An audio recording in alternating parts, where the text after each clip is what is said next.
Hi, everyone. This is America Adapts, the climate change podcast. Hey, Egghead, sing Fair Harvard. Fair Harvard, You, sir, have the boorish manners of a Yaley. Here's a witty rejoinder for you.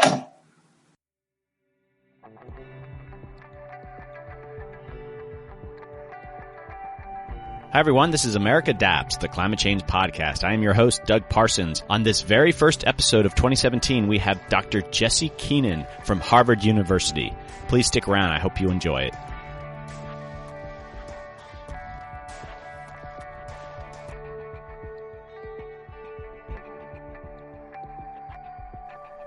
Hey everybody, welcome back. This is the new year, 2017. This is the very first episode of the new year. All right, so we have an exciting schedule for January. Coming up on America Adapts, I have Randy Olson, the famous filmmaker and science communicator. We're going to be talking about coral reefs and how to simplify your messaging. I also have the director of Adaptation at the World Wildlife Fund. That's Sean Martin. And I also have Karen Bolter, who is she's down in South Florida, and she's going to come on and we're going to ground truth some sea level rise that she's been doing. Also, just a little bit of an announcement this week, and you might be hearing this after it already occurs, but on January 12th, I will be presenting to an adaptation forum that NASA hosts every couple of months. And so if you happen to be in town, or you can actually listen to that online, that I will be coming on and talking about the podcast. I'm very excited about that. I'm going to be using examples from listeners and such, and so that will be later on this week. All right, don't forget to check out the website at americadapts.org, or please subscribe to the podcast on iTunes. And most importantly, if you like the podcast, please share it with your friends and colleagues. Just, give them a link to the iTunes link or americadapts.org website. Also, we have a community group on Facebook and just a regular Facebook page. And the community group is something that there's more interaction. You will more likely see what's appearing on that, and some of you might not want that. But if those of you are interested in following the podcast more closely, check it out. You asked to be on it, and then I just approve it, and I've never rejected anyone. So please consider joining the community group. Also, in this episode, I talked to Beth Gibbons. She comes on very briefly to talk about this ASAP, the American Society of Adaptation Professionals, which she's the managing director, and they have this adaptation award, and they're going to announce the winner at the National Adaptation Forum in May, but there's still a couple weeks left for you to nominate yourself, and that's typically what they need to do here, and just listen in, and she'll give more details on that. Also, the bulk of this episode, I'm very excited. This is really cool. I got to meet him via his interest in this podcast, is Dr. Keenan from Harvard University, from School of Architectural Design, and works on adaptation issues. And we have just this meaty discussion on adaptation and its relevance to the national government. We talk about the movie The Big Short and how that might be relevant to adaptation planning in the future. We cover a lot of ground. It's a really interesting conversation. I try to keep up with Jesse, very smart man, but I think you'll enjoy his sort of academic worldview on this issue of adaptation. It is a packed episode, and that's how we're going to jumpstart this new year. So let's get this episode started. Hey, everybody. I have a returning podcast guest, Beth Gibbons, Managing Director of ASAP, the American Society of Adaptation Professionals. Hey, Beth. Hi, Doug. Pleasure to be back with you. Well, we have a very timely thing. That's why I've invited you back on. Something very exciting is happening right now, and you're on to talk about that. What is it? Well, it is the 2017 ASAP Prize for Progress. So okay. Go on. Sorry, go on. Oh, thank you. So the ASAP Prize for Progress is a biannual award competition that ASAP runs, and it's really designed to highlight and improve professional practice in adapting to climate change across the United States. Okay, first off, people want to know, specific information. What's the deadline for it? The deadline for it is January 25th, so we're coming right up on it. It's the perfect time to start thinking about it. It's a fresh piece of news, and it's going to sneak right up. Okay, and so if people actually want to apply for it, do they have to be an existing member of ASAP? They do not need to be an existing member of ASAP. This is open to anybody across the adaptation community.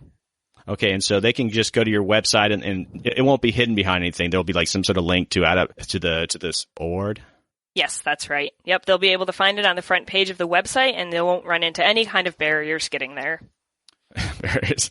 I want to call it barriers. You're running an operation there. So the website is adaptationprofessionals.org, and I'll include a link to that on my show notes, just so if people are kind of on their phones right now, adaptationprofessionals.org. And so you've only had one award so far, right? I mean, been only one winner because you're a relatively new organization. That's right. So the inaugural award was in 2015.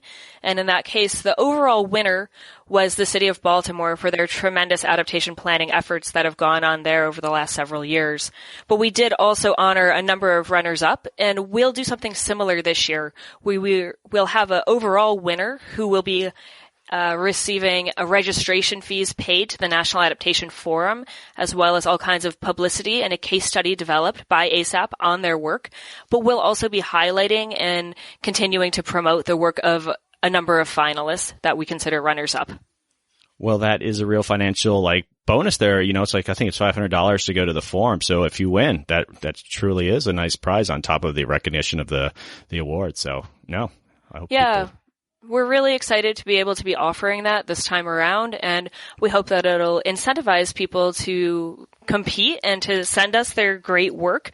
But moreover, we really see this as an opportunity, as I said, to advance the field. And part of advancing the field in the mission of ASAP is connecting and supporting people that do this work. And so making sure that the award winner is able to be at the National Adaptation Forum is critical to achieve that mission.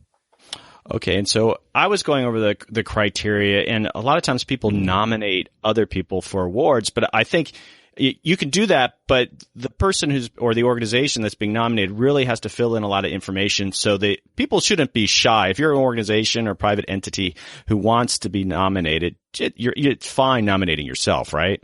Oh, absolutely. And really, nominations are fine, but this is something that you should be going in and telling us about what you have done, or perhaps it's a project that you've been closely involved in. So if you're a firm, you're a consulting firm, and you've worked closely with a community and you know that they don't have the time to put this application in, please feel free to do that, and you can be submitting the action and the activity on behalf of that community, and that would be absolutely fine. Yeah, definitely. Don't be shy to toot your own horn with this one. That's what we're looking for. Well, awards are wonderful things. It's a way of getting attention, and everyone likes an award. So I think there hasn't been a lot of adaptation awards, so I'm glad to see that you guys have created one. So I guess one other thing that, maybe you could include is that there is this criteria, but I think just to give people a sense of it's such a broad universe of what people are doing adaptation, but, there are limits to what they can nominate themselves for. I mean, what kind of project or what kind of work would they be doing that they should consider nominating themselves? Oh, that's a great question. So our last winners really went across the range of activities from the city of Baltimore, who was the overall winner for their work that they've done, bringing together their climate adaptation planning process together with their disaster preparedness plan, together with their hazard mitigation planning. So they were really honored for being innovative in their approach to addressing these different risks facing the city. But we also had runners-up that did fantastic work. One case working through a Sea Grant program in rural communities across multiple communities in New England. We had another runner-up that was in the Gulf Coast, working in, I believe it was restoration of oyster beds. And so you can see a range of activities. It's something that we want to be able to point to and say, here was something innovative. Here was something replicable. Here was something that advanced the adaptation field in some way. It might be a very innovative planning process. It might be the implementation of a specific piece of technology or infrastructure, or it might be a really, I don't know, I guess those are the two that come to mind right away. But we want to make sure that it's something that can be impactful, innovative, and replicable. Okay, and so you will, I guess, give this award at the National Adaptation Forum in May, but when do you actually announce it? Is it at the forum? Yeah, it'll be at the forum. The winner, of course, will be notified in advance so that they know that their registration is going to be covered, but the announcement will be at the forum, and so it'll be in real time on the stage when everybody finds out who the winner is and what it is that we'll be honoring and looking to for the next couple of years, driving our innovative actions. Yeah, well, I thought it was very cool that Baltimore won. Great city, and that I remember that they were quite proud to have won that. So very exciting. Well, I'm looking forward to seeing who's winning this year. But any other final thoughts before we check out? No, well, I'll say the one thing, I hope people will look at this application. We've intentionally made it really accessible. The application that's due on January 25th is just a narrative. It's 3 simple boxes on a Google form and a limit of 1,000 words. So we want to hear what you've done. We want to hear what's going on out there. We really want to capture the stories. So don't be shy. Tell your story. Tell it proudly. And, don't think that this is going to take a ton of time and be very onerous to dive into. I hope that everybody will send us something and we can really see what's going on out there. Yes, I agree. Take home message. Don't be shy. Don't be bashful about bragging about what you're doing. Everyone needs to hear these stories. So, all right, Beth, on that note, thank you so much for coming on. We have Dr. Jesse Keenan from Harvard University. He's coming on, and we're going to be talking about academia, adaptation versus resilience, and all sorts of really interesting things that Dr. Keenan has been involved in. So thanks again, Beth. Until next time. Yep. Sounds good. Thanks, Doug. Hi, everybody. Welcome back. This is America Adapts, the climate change podcast. I am your host, Doug Parsons. On today's episode, I have Professor Jesse Keenan from Harvard University's Graduate School of Design and Faculty of Architecture. Hey, Jesse, how are you? Great. Well, it's great to have you on the show. You've listened to the podcast before. I have. I listened to it on my way to work. It helps actually walking to work. And so it's actually I've learned a lot, in the diversity of guests, and, in many ways you're struggling with a lot of practical questions that are fairly representative of what I think many people in America are trying to understand in terms of the meaning of resilience and adaptation, its applications across various domains and disciplines. It has the kind of banter of journalism in a way, but it's actually it's practically oriented as much of the empirical research that is out there. For me, it's a form of entertainment, listening to it, but it's also, more importantly, I learn a lot. Well, that was the perfect description. It's just music to my ears to know that a Harvard professor is walking along, is being entertained, but actually learn something once in a while from the podcast. I couldn't ask for anything else than that. And so you appreciate, if you've listened to it, there's a tone here. You're not on an academic panel, so hopefully we'll have a fun conversation, but at the same time a substantive one. So on that note, I have been hearing feedback from my listeners. Don't dilly-dally. They don't want to know what the weather's like up in Boston. They don't want to hear what I did last week, and they want me to jump right into this conversation. So that's what we're going to do. So on that note, you are at Harvard's School of Architecture and Design. I am in the natural resource universe of adaptation. So could you give a little bit of background of what Harvard is doing, especially in that program? Yeah, sure. So, I'm at the Graduate School of Design, which is made up of faculties of architecture, urban planning and design, and landscape architecture. Within that, we have specialized degree programs, one of which focuses what's called in a conferred degree of the Masters of Design Studies in risk and resilience. It has historically not been particularly oriented towards adaptation. It's really been oriented towards risk mitigation in a way. And we can perhaps even get into that if that's useful for you and your listeners. But my work, and so then there's a body of research as well in architectural adaptation, mostly relating to material science, building management, in the technical and physical, if not engineered, capacity of buildings to accommodate a variety of reoccurring, incremental, or extreme events relating to environmental or even user conditions. So the frameworks relating to, let's say, natural ecology, resource adaptation are really quite similar and really do fall within a broader realm of ecology, at least as a theoretical positioning. But there's technical aspects relating to economics, socioeconomics, and, a broader array of informed understandings coming from social science. So in a way, it's applied and it's normative as a design proposition, as an engineered design proposition, and relating to planning and architecture. But in a way, it also has a broad range of sensitivities relating to people and the environment. So we're going to dig into this concept of adaptation and resilience and sort of the differences between the two. But I sort of imagine, even some of the literature that you've shared with me, that you're like this lone wolf there doing adaptation. So, I mean, are there other Harvard people that kind of get it, or are you that lone wolf?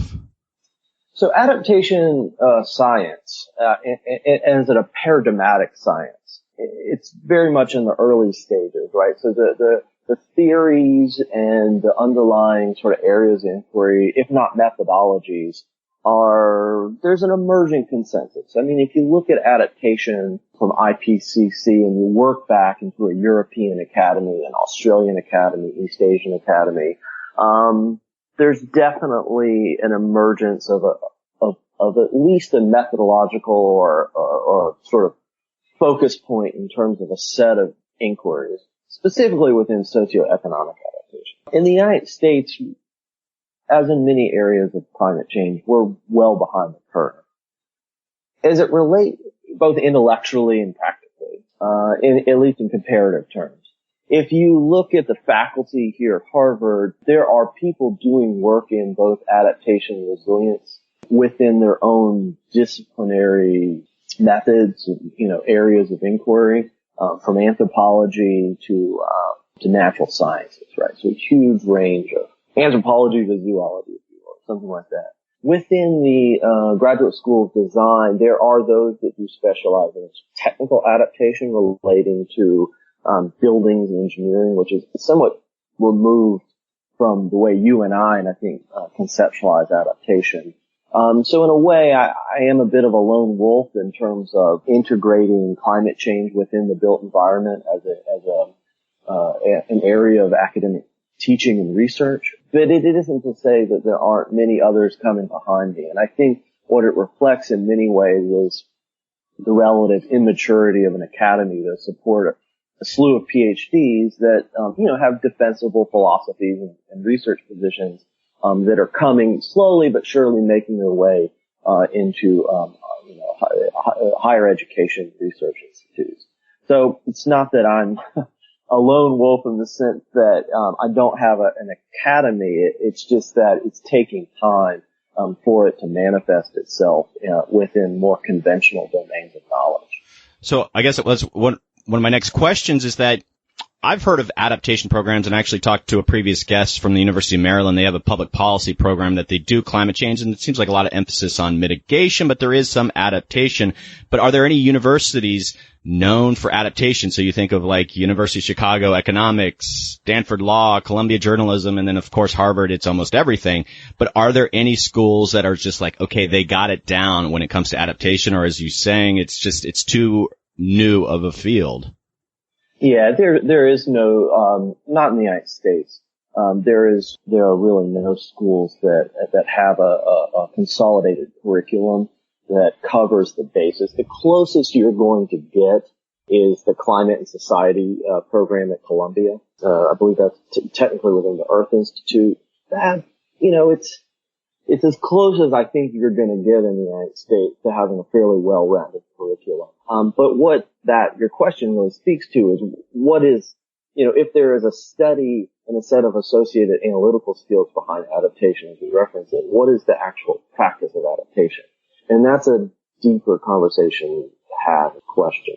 So you have students in the program, and you've mentioned that they're taking some of your courses, but what sort of programs are they sort of graduating? If this is a graduate program, but what is their graduate degree in? And it's just adaptation is just one course. Sure. So they're coming from architecture, urban design, urban planning, landscape, masters of design engineering, and advanced research degrees. And so they're taking this coursework and contextualizing it generally within other applied environmental sciences, from human dimension to environmental engineering. Okay, so at this stage, I don't generally like to start with your background, but I think it would be useful. So here, you're a professor at Harvard, but you've had you've been around, so to speak. And I'm just wondering if you could kind of walk us through that, because I think that's interesting, at least from what I've seen. I mean, you were working in Florida doing real estate law. Is that accurate?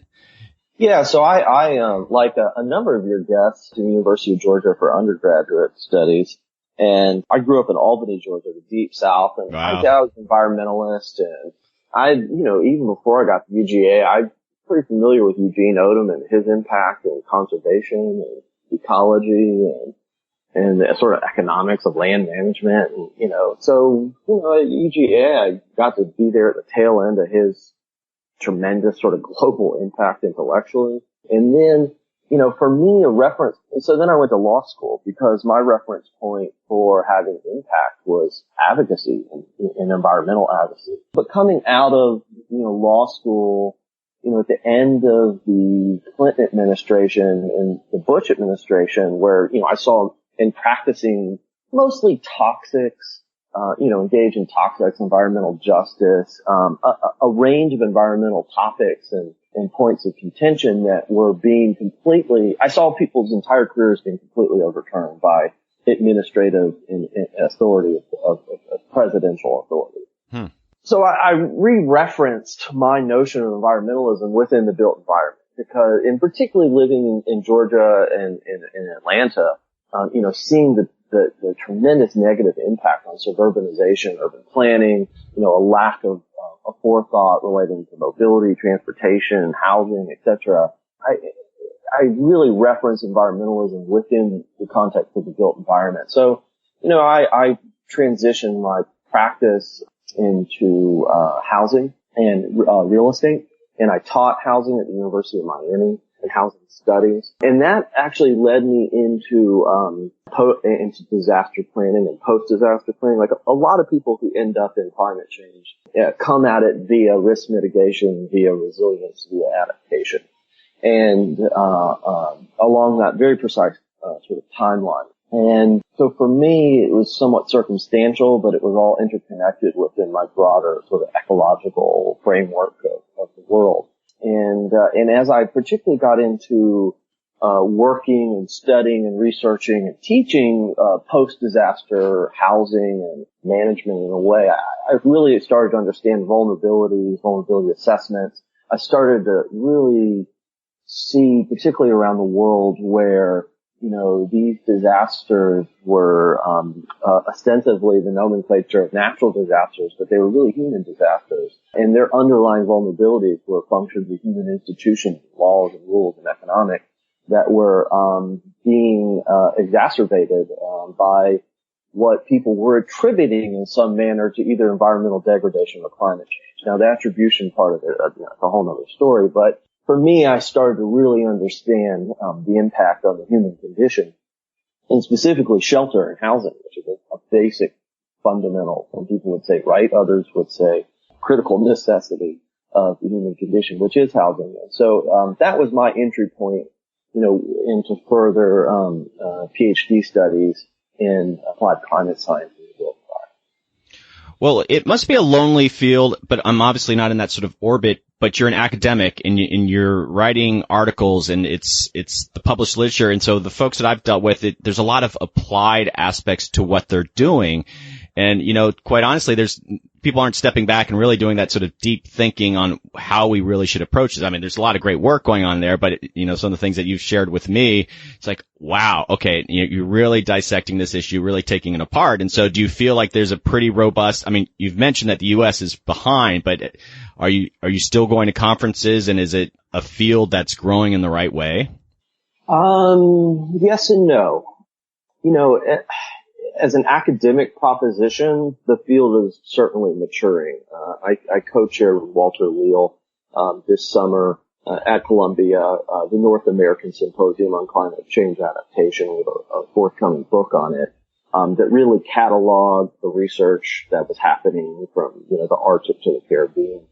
And the research is happening. It still has its own very clear disciplinary methodological basis in a wide variety of fields. And sometimes it's difficult to synthesize, the fundamental knowledge that's coming out of that. And there are still some serious gaps in conceptual thinking and basic definitions relating to resilience, and adaptation, which is one of my sort of core missions in life, and to bring, some order to.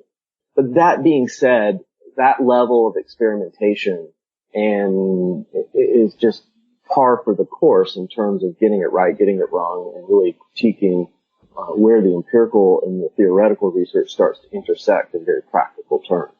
And for me, I have the benefit of wearing multiple hats. So I wear a hat as an academic. I wear a hat in public service through a variety of different positions related to federal government, and I wear a hat in professional practice. And I think having connections along those, and there's complicated ethical and conflict of interest associated with that that are paramount to the notion and identification of truth, as you can imagine. But it does keep me connected with, the necessity to ground the theory and the academic foundations to, what is really most reasonably applicable.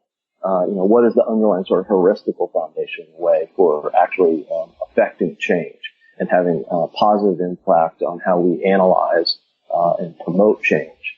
Because, one of the big major challenges has been that we conceptualize adaptation and resilience as absolute goods, right?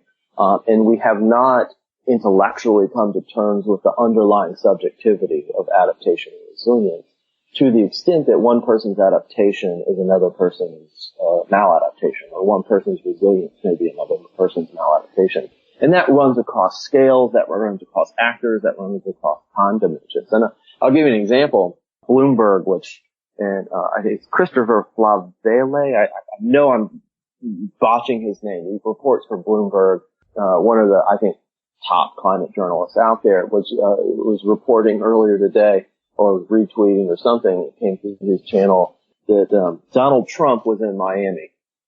And Donald Trump in Miami today said that he was going to take all the billions of dollars that we were going to spend in climate mitigation. What's that? An accounting proposition. Who knows what he's talking about? Right. It has no real foundation reality there. But that he was going to take the billions of dollars for climate mitigation and he was going to apply that to Miami to save Miami. Right? So there's a good example where you have a resource allocation relating to the adaptation of climate that is maladaptive to everybody else in the world, right?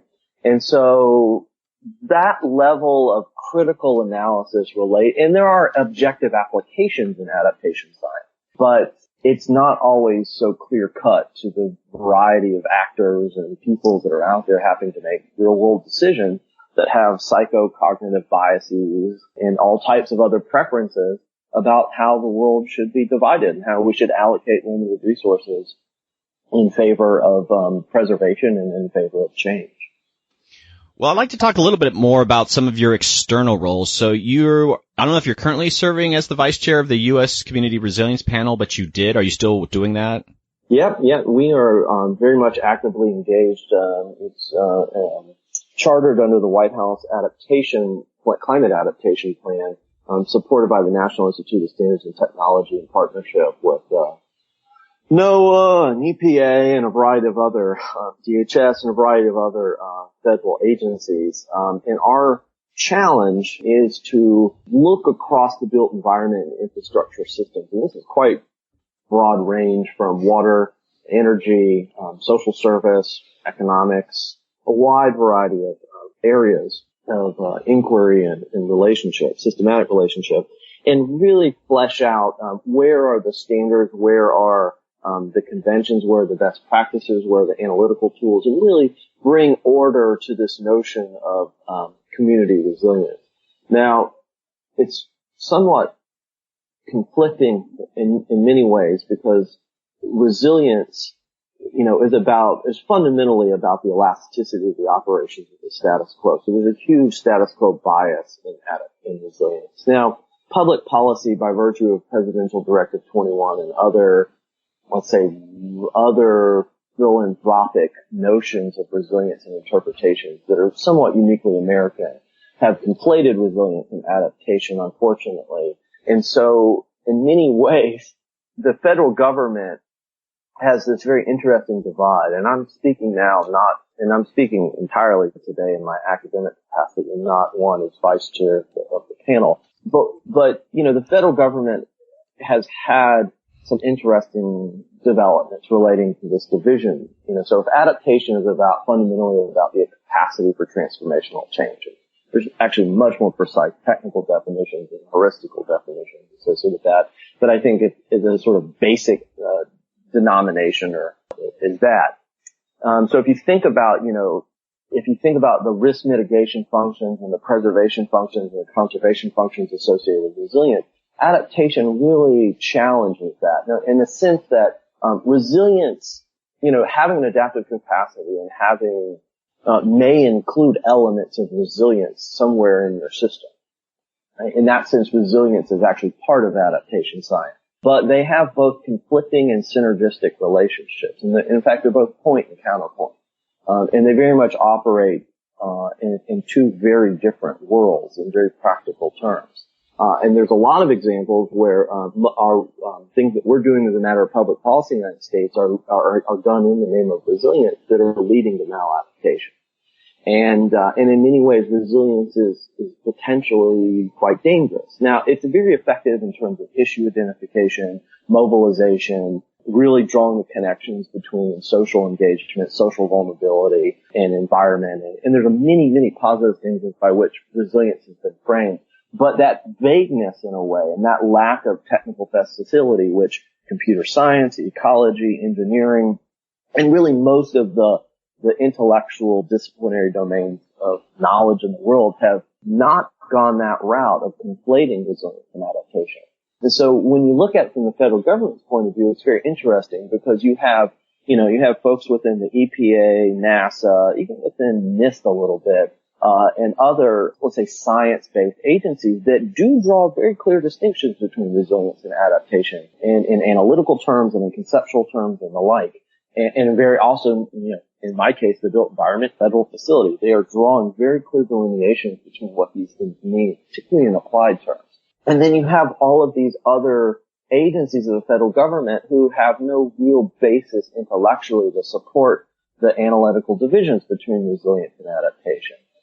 At the same time, this is within the context of a Congress and a conservative Republican Congress, which is dominated in recent years, that sees adaptation as some sort of conspiratorial transformation that's linked to immigration and the UN and all of these things that really have no basis in truth, and is actually open to this idea of resilience. And in many ways, that's completely ideologically consistent because to be a conservative is to believe in the conservation of the status quo, which is actually not quite far off from the technical or at least heuristical meaning of resilience in terms of the elastic function of the status quo.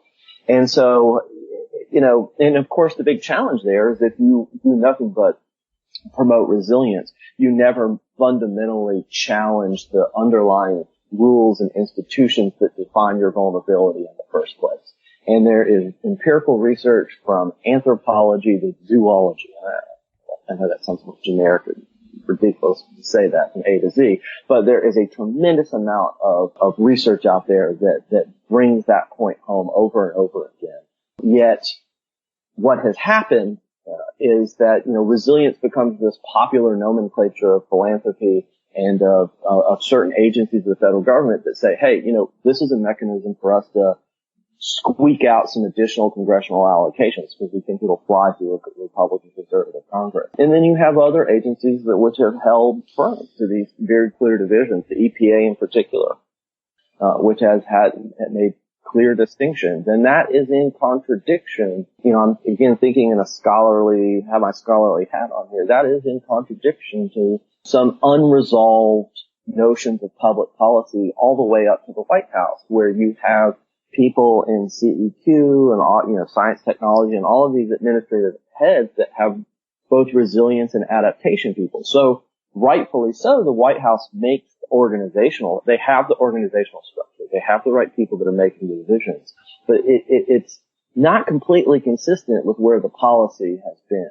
And I think that what that represents is it's a political negotiation. And maybe that's a good thing, right? In terms of issue identification, in terms of engaging as many people as we can in this notion of climate vulnerability and climate change. And so I'm not passing judgment on that. But what I think going forward, if you're talking about where most of the action is happening, which is arguably very localized and very much oriented, particularly in my realm of the built environment, at a lot, block, district, community, city scale, then the analytical capacities, which are very much reliant on top-down federal support, have to draw these distinctions between, in analytical and in conceptual terms, between resilience and adaptation. It's just critically important. And I think the White House has the right people. The federal government has the right people that draw these distinctions. And I think with time, we will start to see the policies start to draw, draw some measure of consistency with where our level of expertise is.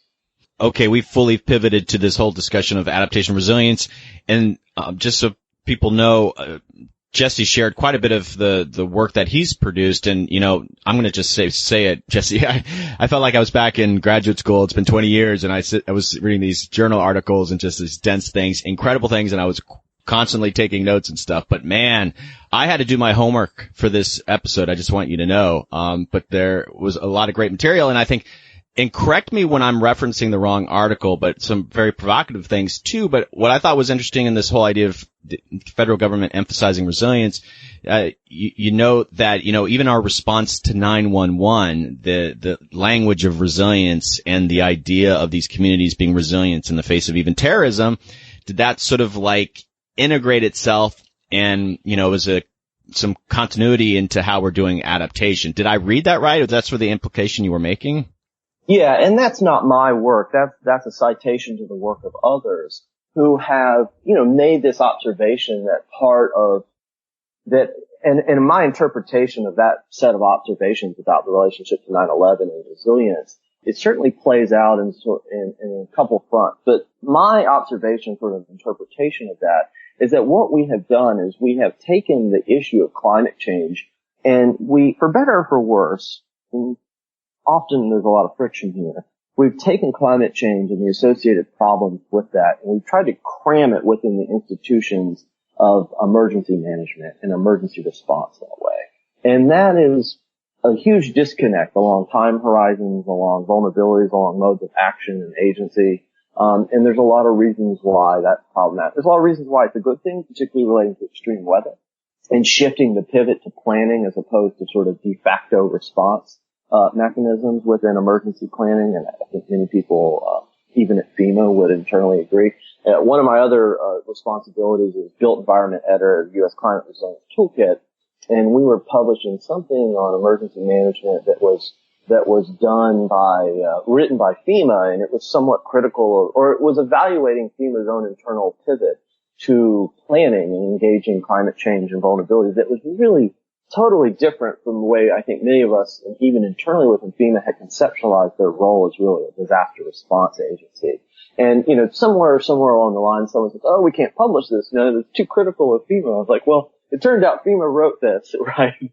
And that it actually represents what I think is a very positive sea change at FEMA. So there are good things, right? That's a positive, but the negative side of cramming climate change down the throats of emergency managers is that they're not, seeing the big picture, and they're really looking towards, irregular events as opposed to many of the incremental aspects that are difficult to monitor or to evaluate, have some mode of intelligence on, relating to decisions, particularly economic decisions, which have implications over decades. Do you think the federal government is going to get to the point, or even have you heard these conversations of that some communities, some cities simply are not going to be able, I hate to use a term this way, that resilient in the face of climate change? And so you're very familiar with Miami, and you even think of the geology of Miami, that you build a seawall, it's just going to come underneath it.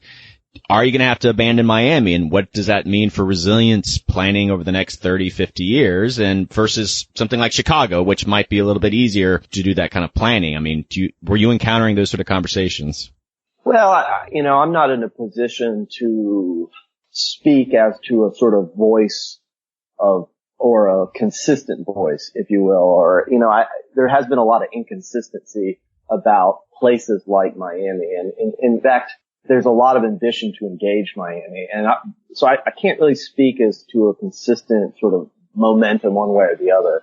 But what I can say is that, for my own interpretation, and we're actually at Harvard engaged formally with the city of Miami Beach and looking at this.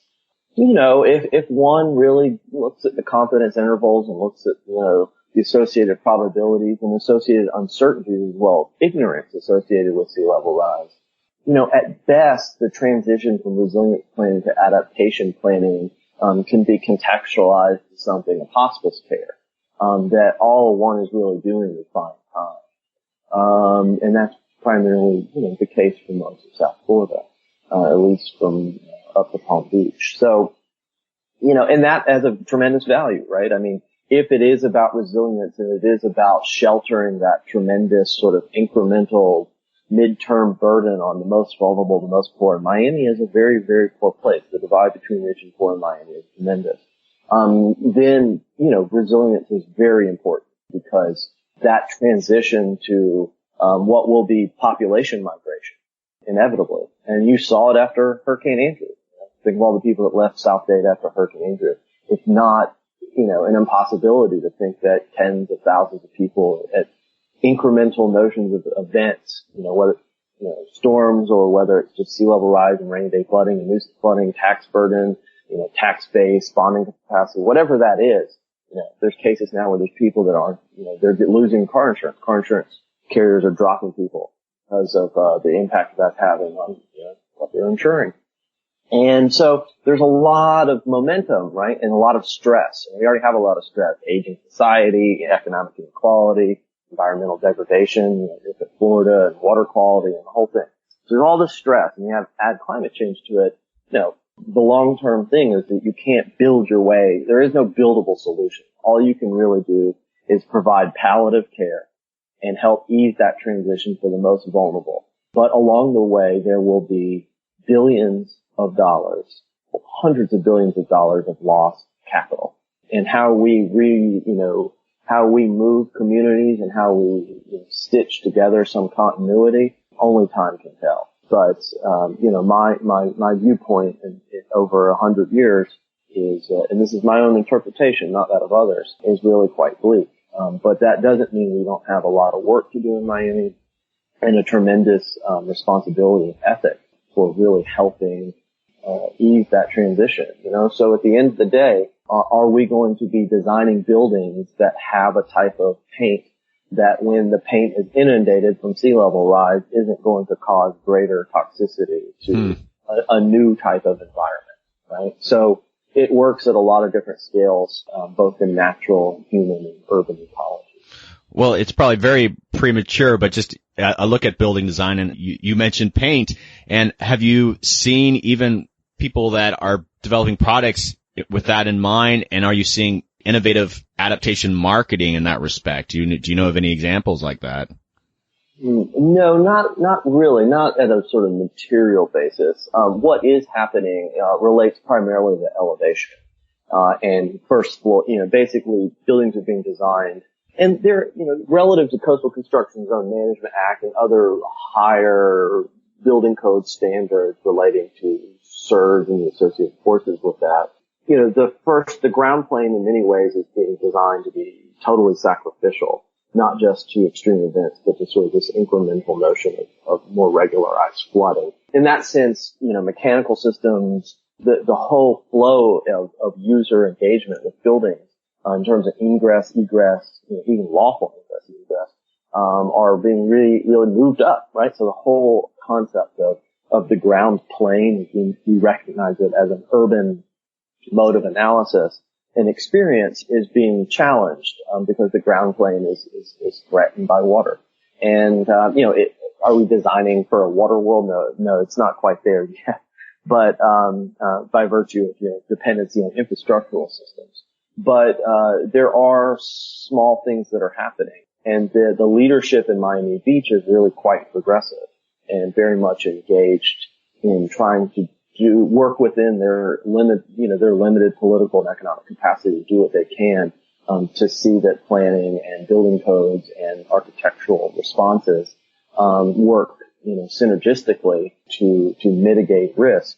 But at some point in time, those investments decades from now will represent a certain declining marginal utility in the sense that, at some point in time, it won't make a lot of economic sense to invest there. Well, it leads to this thing that and Bloomberg reported on this, actually this week, something that I've been working on in an empirical or academic sense, which is climate gentrification. Because as these areas, and Miami is actually a classic example for it, the higher ground in Miami, further from the beach, less desirable, generally poorer, the land price is lower, poorer populations have lived there historically, also very tight-knit communities. Those areas are being priced out because land speculation and the speculative land prices associated with redevelopment in higher areas of Miami-Dade County are slowly but surely leading to climate gentrification. And so, we're seeing it at a very localized scale. It's difficult to fully capture empirically or statistically or in terms of econometrics. But we know it's happening, and it will likely expand at much larger scales across the East Coast of the United States, as well as other vulnerable areas on the North Pacific coast as well. So there's a lot of interactions here and a lot of complexity to it. Well, that term you used, and it was part of a paper that I read that was linked, and you're quoted in the whole concept of climate gentrification. Very interesting. And is it actually being used in, a more formal way, or is this like as you just sort of describing a situation? No, it doesn't really have a scholarly basis right now in terms of its descriptive, framing. But I have published work on it, and will continue to publish more work as I fully flesh out what it means and what it's fully describing. There's obviously a tremendous body of work in gentrification in social science and in urban planning, but this represents a unique phenomenon because I always draw the distinctions or the parallel to the notion of redlining. And redlining was a mode of segregation based on ethnic or cultural or racial bias in the United States. That was very systematic, right? And it drew a lot of divisions in the built environment and worked, and in repercussions that we feel today. And I think what is interesting is a parallel concept, and maybe it's just all in the nomenclature, but I think it represents a potential challenge is the notion of blue lining. That, in parallel to climate gentrification, there will be zones, and Florida legally has what are called adaptation area, zones of adaptation area or something like that. That legally you can have an adaptation district, right? So as you start to plan and you start to understand vulnerability and risk assessment, there will be these boundaries. People will draw blue lines about where water is and where water is not. And that will, further institutionalize segregation and division of resources and people. Even if it's most well intended to preserve, the economic investment of households, there are always, implications here that are unrecognized. And so that's another area of perhaps urban or land economics, that really, I think, is more or less theoretical at this point, but I believe we will likely see parallel phenomenon, that represents something like blue lining here sooner than later. Just wanted to get your opinion on some of the other additional articles that you've written. In the one that really stood out for me is from, I'm just going to read the title, help reference for you, is From Sustainability to Adaptation, Goldman Sachs Corporate Real Estate Strategy. Now that might not sound exciting, but to me what sort of stood out is like, here's Goldman Sachs is, starting to think about these issues, and, are they really thinking about climate change, or is it really kind of a more narrow focus as they kind of get their heads around this? I'm just curious if you kind of explain what that paper's all about. Yeah, so from one perspective, that paper for me was about resolving adaptation in the business literature and in the adaptation socio-ecological literature, because you have two bodies of knowledge that shared a tremendous had a tremendous relationship. But no one had really ever sort of tried to synthesize that and try to understand the parallels intellectually. I felt like I perhaps accomplished that in the paper. But what I was doing was setting up a framework for adaptation in its relationship to resilience and its relationship to sustainability. Now, in popular terms, I don't know how many conferences I've been speaking at where someone's, raised their hand. They're like, is resilience the new sustainability, right? It's like, the popular discourse is, people are just confused in many ways. We haven't done a great job at explaining this level of conceptual complexity. But at the same time, in a variety of, there's a lot of literature on this that, there is a relationship between adaptation and resilience. I'm just going to speak in terms of adaptation to sustainability because, there are winners and losers and there's a transactional cost associated with adaptation. And to really, in adaptation and resilience, not only are they somewhat have objective subjective divides, they're processes, they're not outcomes. So to say that I'm adapted or I'm resilient is inconsistent. So, it is and it isn't, depends on what context, but it's largely inconsistent. And so what sustainability, you need a level of sustained resource allocation to promote adaptation. Of course, many theorists have said, well, adaptation and sustainability are completely inconsistent because sustainability, if you think about adaptation, you go back to the adaptive cycle in ecology, basically theorists have said, well, sustainability is about the sustained growth part of the cycle, and that the laws of thermodynamics dictate that perpetual sustainability is an impossibility. Admittedly, that's true, and I think in theoretical terms, there is a conflict between sustainability and adaptation, but in practical terms, you need some sustained level of resource allocation to promote adaptation.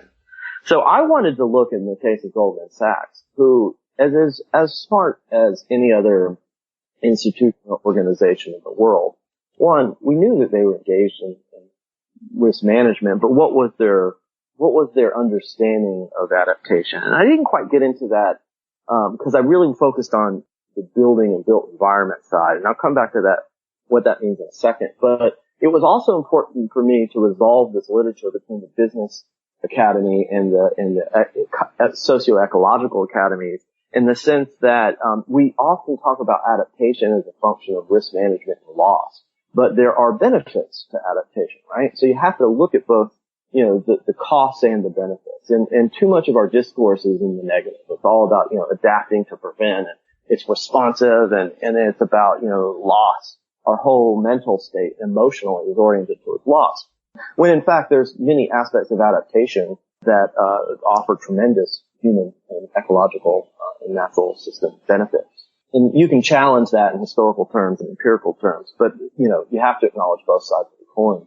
And so from, what I did with that was a multi-year case study looking at how Goldman Sachs designed real estate and facilities and architecture and planning and the spatial and operational end of Goldman Sachs. And what I saw was that there were aspects of sustainability that had the intent of sustainability, that were actually promoting the adaptive capacity of the firm to respond to certain crises. And what actually one of my original sort of impetus to do this research was there's this wonderful picture published by, I think, Reuters after Hurricane Sandy, where all of Lower Manhattan has its lights out, except for Goldman Sachs, which has its lights on. And I was like, how in the world is all of Lower Manhattan have no power? I mean, all of the institutions of Lower Manhattan has no power, but Goldman Sachs still has their lights on. And what I found was that this sustainability as an organizational change management planning exercise actually promoted the adaptive capacity of the firm, in not just physical operational terms, but in terms of its business strategy and horizon. And I think that's a powerful case study and a powerful set of synthesis of literatures that help us start to make the business case for adaptation. It's admittedly limited to, a case study, but I think it's a very important reference point going forward for how we make the business case for why we should adapt. Well, I sort of want to, end the podcast maybe on a discussion. I'm not even sure how comfortable you are talking about it, but, did you see the movie The Big Short? Yes.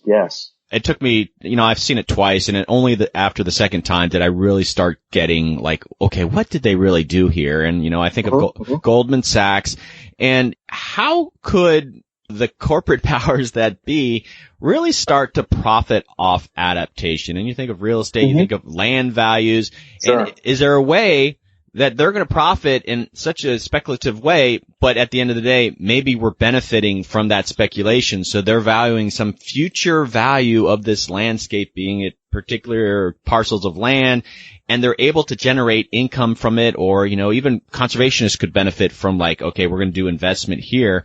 I mean, are you hearing this sort of conversation, or can you even speculate how adaptation probably will encourage a lot of those kind of shenanigans because it deals with uncertainty? Yeah, great question. So what you highlighting, the future is kind of the pivot point here.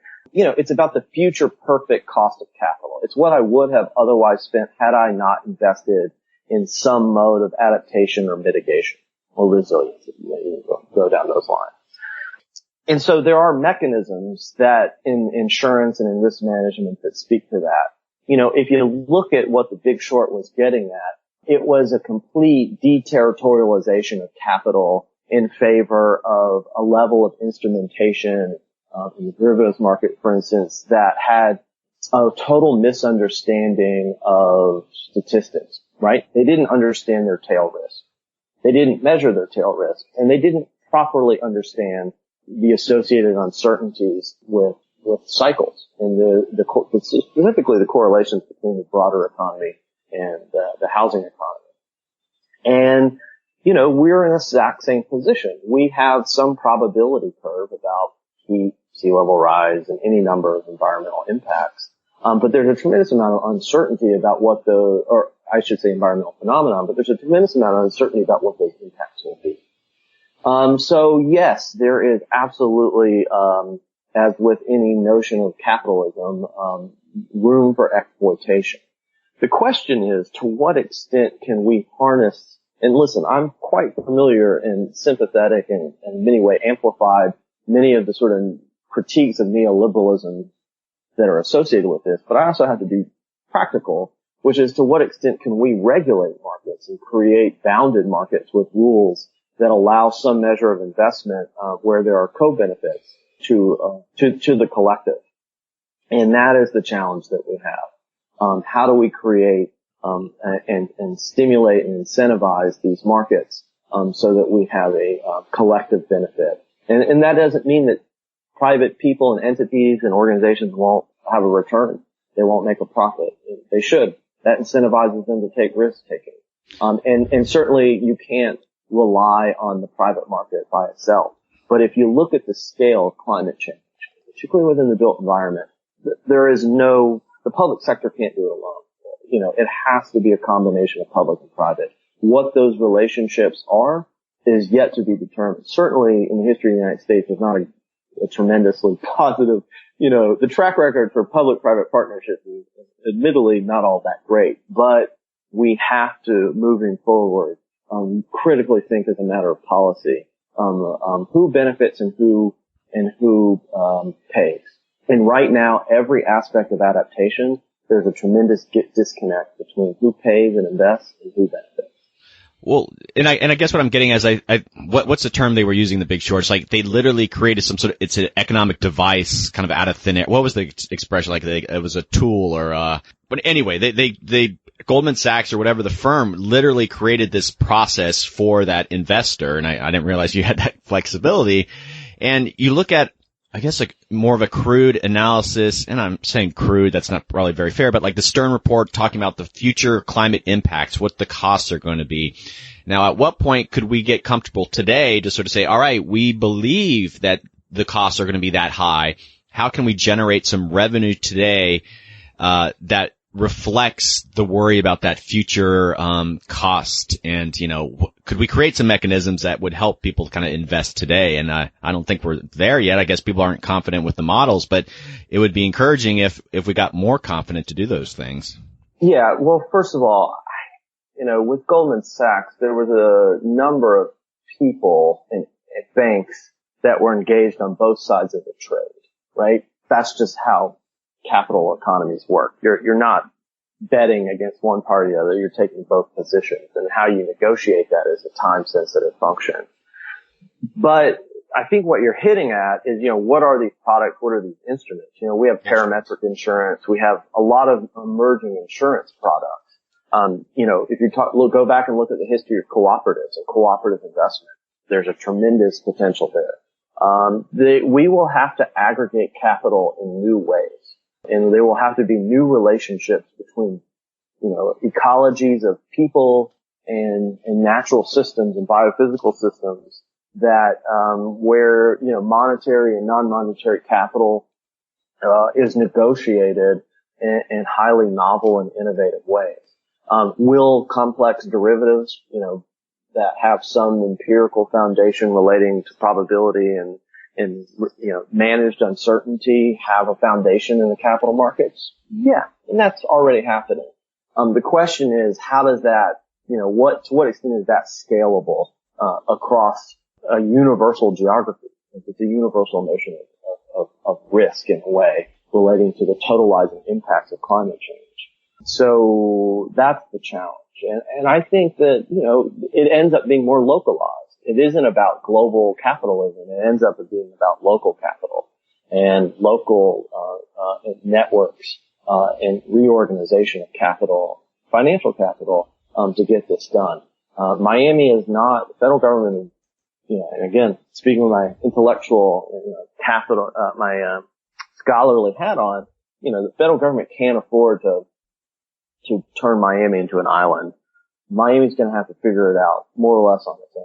It can ease the burden. It can have some measure of palliative care. It can pump the morphine. But, real estate sector in particular and infrastructure sector is going to have to deal with this one way or the other.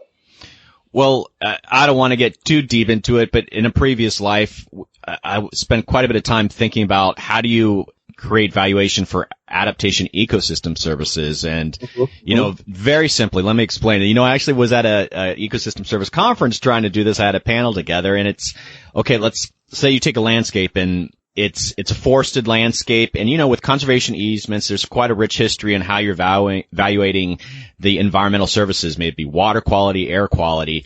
So could you put a present day value on the adaptation value of that landscape, even though today it's not serving that value? So this is a very simple example, but let's say you have a big giant plot of land that's in Florida, but it's not serving that role now, but in the future it's going to be a migratory corridor for wildlife because of what we know what's going to happen with sea level rise.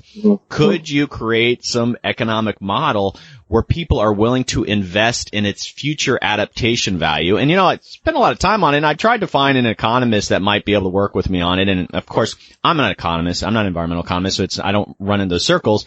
But to me, it seemed like there's this desire to find more conservation funding, and why can't we start thinking like that? Because we are placing more faith in these future models for climate change.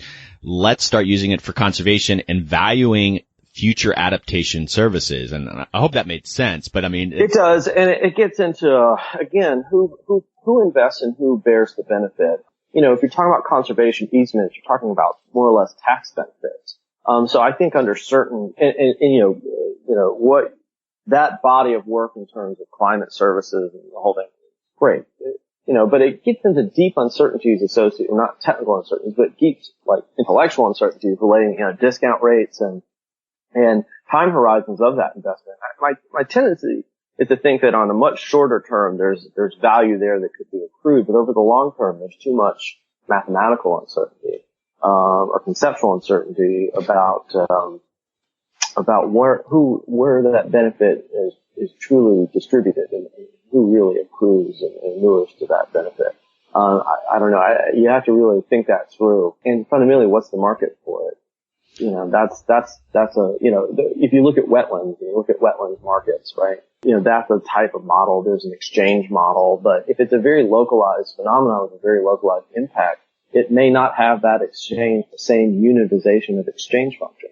So it may be worth more or less in different geographies. And so your ability to exchange it may not benefit from broader flows of capital. And that's just the notion of place that makes geography and and natural systems so unique. In my naive view, I still think there's an opportunity there. And if there are any environmental economists listening to this podcast, please contact me. Let's chat. Jess, I want to wrap this up, but I sort of wanted to do it on a lighter note. And I was looking at your Twitter feed, and I think you had sent out a notice that you guys went and watched Before the Flood recently. Did you actually get to go and watch it?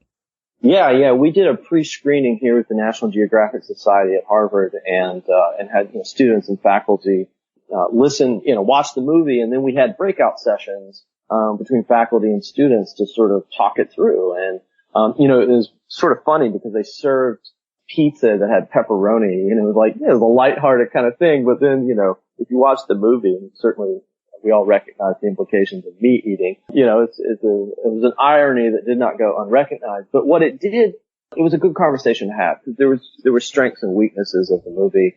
If only it gets the word out and it creates a popular discourse. But, there's things in there that are open to interpretation, particularly as it relates to attribution, that, from a scientific point of view are questionable, but from otherwise, it's a great film, and I think, people, would really enjoy watching. Yeah, I think it's available online. I haven't actually had a chance to watch it yet. And, I guess I'm going to have this conversation with future guests, but, Leo DiCaprio, that's amazing that he's dedicated his time to this issue and they create these great films, but gosh, it really doesn't get past the echo chamber very often. And, maybe it will catch fire with a bigger public, but it's just these very beautiful environmental films that most of the people that watch it are just like you and me. So that's a little frustrating. Yeah, well, there's another series on TV, Living Dangerously or something like this, and it has a bunch of sort of Hollywood stars, out there sort of engaged in really difficult conversations because, there is no clear answer. And this is, one thing, so if you're talking about sort of popular communications, right? It's climate mitigation is fairly clear cut in a sense, right? Stop using fossil fuel, carbon, methane, GHG, right? It's really binary in a way. In reality, perhaps not, but in popular understandings it is. But with adaptation, it's not so clear cut as to what that outcome could or should be. And the subjectivity of where we end up is very much biased by the existing powers that be. And it will leave people, and some people will benefit and others will not. And I hate to be such a Debbie Downer on that note, but this notion of, I'm waiting for more climate change fiction. I'm waiting for a broader engagement with the humanities of climate change in art, and that's certainly happening in Paris. It was like last December, there's a tremendous amount of art. I mean, it's happening. It's slowly bubbling up, and I think as we sort of, totalize our engagement in culture, in cultural terms and in popular terms, I think we will start to understand our mode of agency in creating problems and hopefully solving them. Well, and so I just sort of want to end, what's next for you? Are you appearing anywhere, any conferences or any papers that you want to sort of mention that are coming out? What's next? Well, two things. The North American, adaptation, book, is coming out on Springer. That should be out in January rather. And also in January, I'm very excited about this. We have, the book, Blue Dunes, Climate Change by Design, which is being published by and distributed by Columbia University Press. And, this is a book, based on a project, a very controversial project, from the Rebuild by Design competition that came out of Hurricane Sandy about building, barrier islands off the coast and having, windmill farms out there. And basically it's a story of the team of scientists and engineers and economists and actuarialists and a team of people that got together from very different disciplines and tried to address risk mitigation, resilience, and adaptation at a regional scale, and to try to think big and try to think, space program. How can we utilize industrial mobilization, but at the same time have ecological sensitivity to how we understand conservation and the like. And so this book sort of narrates those frictions and those challenges, both as a sort of intellectual proposition, but in terms of a design and normative proposition. And, it's a beautifully, Yeji Choi, my co-editor, is, Claire Weiss from the firm WXY. Yeji Choi, designed it from Yale. It's just a beautiful, beautiful book, and I'm very excited to finally, after all of these years, to get it out there, because it's a very honest conversation. Well, I hope it's honest, because it's honest from perspective in terms of where resilience and adaptation, where those frictions and synergies are, and how you connect the built and natural environments under a variety of different disciplinary ecological frameworks. So it's about the process. It's not about the result. Of course, these things were never built, but it's very high profile. Rolling Stone, our quote on the back, Rolling Stone says it's the most innovative project to protect New York or something like that. It's sort of ridiculous in a way, but it represents a really amazing process. So Blue Dunes, Climate Change by Design, Columbia University Press, comes out in January with myself and Claire Weiss is the editors of the book. So quick, selfish pitch for my commercial product. Well, your commercial product has many uses, and early congratulations for that. And yes, please follow up with me, and I definitely would have put a plug in for the book when it comes out. So that's exciting. Well, on that note, so Jesse, this has been a great conversation, and I had a lot of notes for this conversation. And to be honest, I just scratched the surface. The papers that you've written are provocative in some ways, very interesting, and I think the folks out there that are interested on how resilience is sort of kind of coming into society, and then what adaptation means to that, they would learn a lot. I've shared a couple of your papers with my own colleagues, and because I honestly feel like in the natural resource universe we've been thinking about it, but it's more like waving our hands, oh, this is a problem, and it's really nice to see an academic put some real thought into the topic. So thank you for that. Really appreciate it. But any final thoughts before we check out? Yeah, no, keep up the good work, and the extent to which you can have future guests that, touch all the different aspects of, at least the human aspects of the built and natural environments, which I think you're already doing is tremendous. There's people in public health, there's people in transportation, there's people in every facet of society that are fundamentally engaged in this, and they all have very different perspectives. And I think the value of what America Adapts brings is that range of perspectives. Because I think through that fog, there are some consistencies, that are consistent challenges that we all have to address. And that's the value that makes it a privilege to join you here today. Well, and if you end up using it at all in next semester's class, please let me know. And if positive or negative feedback, I'd be curious if that happens. So. Yeah, will do. All right, everyone. Thanks again for joining us. And this is America Adapts, the Climate Change Podcast. Okay, that is a wrap for this week's episode. Thanks again to Beth Gibbons for coming on and talking about the Adaptation Award. And much thanks to Dr. Jesse Keenan from Harvard University to come on. What a fantastic conversation. I learned so much. I've learned a ton from all the stuff that he shares with me directly. He's a publishing machine, and I think the field of adaptation is going to benefit tremendously in the years ahead from the work that he's doing. And I'm definitely going to have Jesse on again, hopefully not too far off.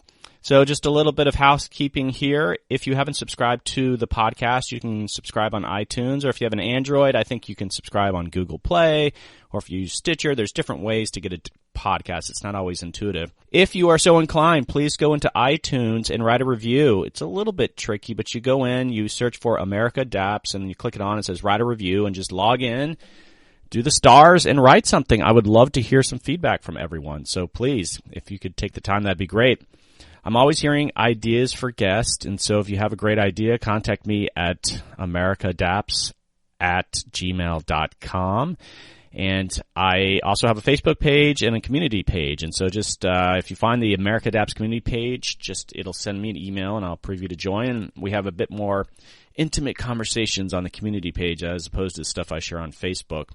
Also, think about connecting with me on LinkedIn, and just give me a holler if you have comments about the show or what people are saying. I'm trying to start a conversation here. There's not a lot of platforms to really talk about adaptation, and I'm trying to appeal to people even outside the field of adaptation. I think some of the feedback that I'm hearing, I'm doing that, and so I want to hear from more of you. And so again, thanks for listening. Also, I count on support from listeners like you. There is a PayPal option. Don't be shy. Just go to the website, americaadapts.org, and you will find it. It would be much appreciated. Independent podcasters count on their listeners if they're not getting sponsorship, which if you are a foundation or something and you're interested in what I'm doing here, I would love to hear from you.